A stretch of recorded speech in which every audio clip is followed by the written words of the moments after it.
Go for it. I'm Jeremy, this is Kendal. And our project is on the manufacture, design and testing of a downhill mountain bike race frame. For those of you that aren't familiar with the sport of downhill mountain bike riding, basically consists of a rider racing a bike down a technical and steep course against the clock for one run. And it's a very demanding sport, both on the equipment and the rider, and the frames and suspension. They need to endure against repeated impact and loads due to the riding conditions and crashes.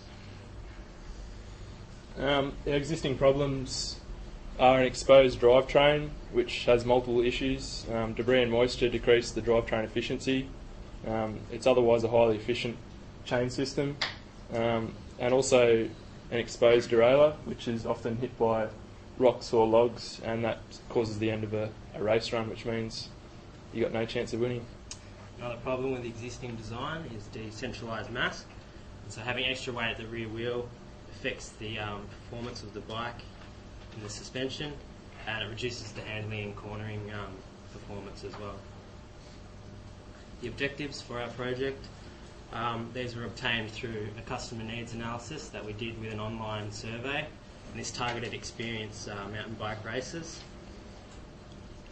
Our objectives here that we got from that were durability, so you obviously want your bike to be durable. Centralised mass, it makes it easier for the rider to move the bike around underneath him. Pedal efficiency, you've only got a finite amount of energy, so you want as much of that energy going into the system as possible. And easy maintenance, because the last thing you want to be doing is maintaining your bike. Our project, we basically divided into 4 key stages of force calculations, finite element analysis, prototype build, and testing and evaluation.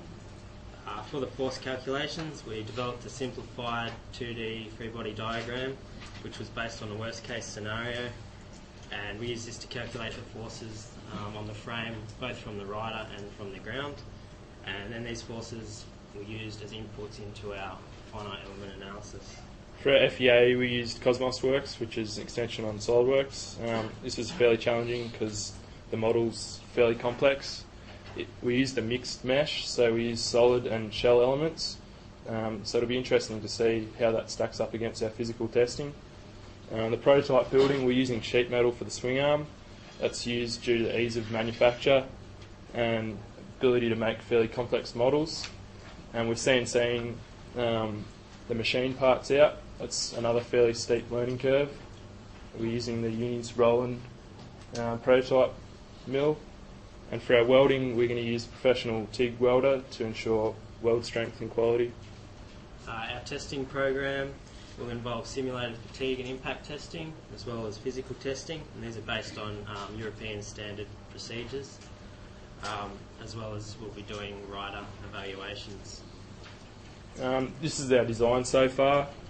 We're using aluminium over carbon fibre. We initially wanted to manufacture out of carbon fibre, but the analysis required was too complex and for the quality that we wanted for this project.